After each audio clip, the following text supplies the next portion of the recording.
happens when you remove almost everything from a game's general identity and reformat it. Is a reboot for beloved franchise, especially if that game was known as one of the more over-the-top politically incorrect titles in the world. Poking fun at even the most over-the-top games like its competitor Grand Theft Auto, can it still succeed, and is success the same as being good? The last question we already know. The answer to success does not mean being good, but we want them to combine in our games. Just like third-person open-world games have grown to let us shoot and drive and glide and board and tornado attack enemies, the mixing of all these things into one and how they come together will give us the answer, and I'm gonna give you the answer here in my review for Saints Row Reboot, which is out soon on every device. But the Switch, what do you think of it? Here's what I do. As always, I buy a copy of every single game, even if the devs give me a code and give away that game to somebody who subscribes or a patron or somebody who comments, and if you are one of the first 100 people to comment, you will be the first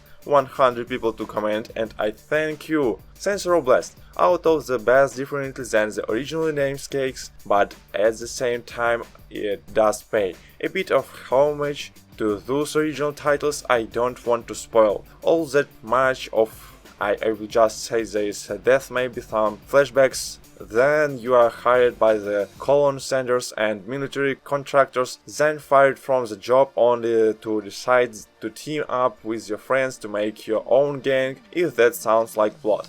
Whiplash, let me tell you, it is the game is trying to set up the triple threat that we have known of in the prior titles: your own groups and politics gangs and military contractors. He is driving you through a tutorial until you are jobless with your poor ass pals hanging out in an apartment. Speaking of the polls, you got one dude dressed like a leprechaun, and Urkel you have a completely normal woman, and then another dude who has urban beast lime green on his head and likes waffles so much. He has a tattoo of one on his chest, and to add this group of misfits, you got yourself your own boss, and that's where the starting customization comes in. Now, I did my best. I like to make characters whose faces look like someplace other people travel to in rocket ships. I made a dude that is a bit like Donnie Treasure's younger brother Bonnie. There's a good number of options. You can still make some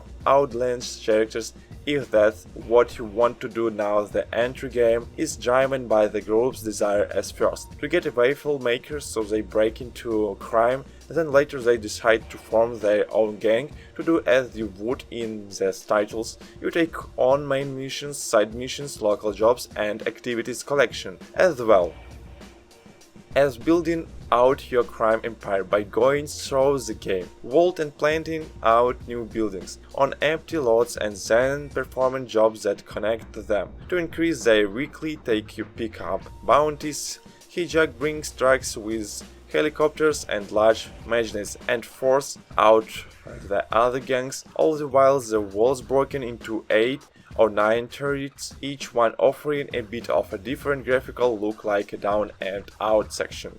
Somewhat like the outskirts of Reno Deep City location, with skyscrapers, no end of places to wingsuit and a ton of spots in between. No Nina, Kevin and Ellie, your friends help you make and take out the missions, and most of what you see you have seen before in other games collection. Grabbing vehicles, taking them back to your own garage to have them unlock your customization and colors, and getting into all sorts of trouble. Luckily, doing so Control does not really let you down. It is definitely third-person driving arcade styles, and that's a bit because the developers have aimed to make sure that the vehicle not only are used in combat mode, but that each one has its own skill, like kneecap or spikes that come out of your axles, and otherwise keyboard and mouse and control can all be adjusted easily with key binges as well as sensitivity settings, so there's no real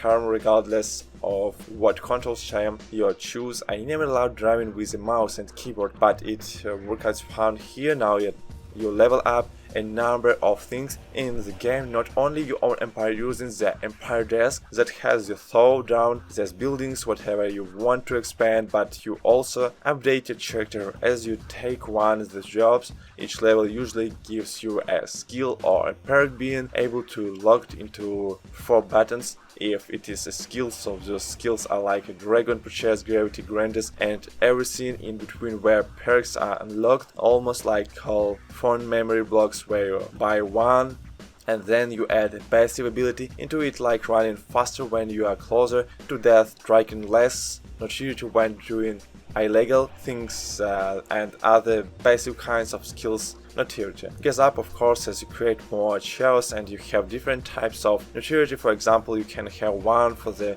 military contractor or the police. Now when you foil up the gauge for specialists, you can also do takedowns while in combat. If you are close enough, you can trigger an unstoppable killing move like a series of huge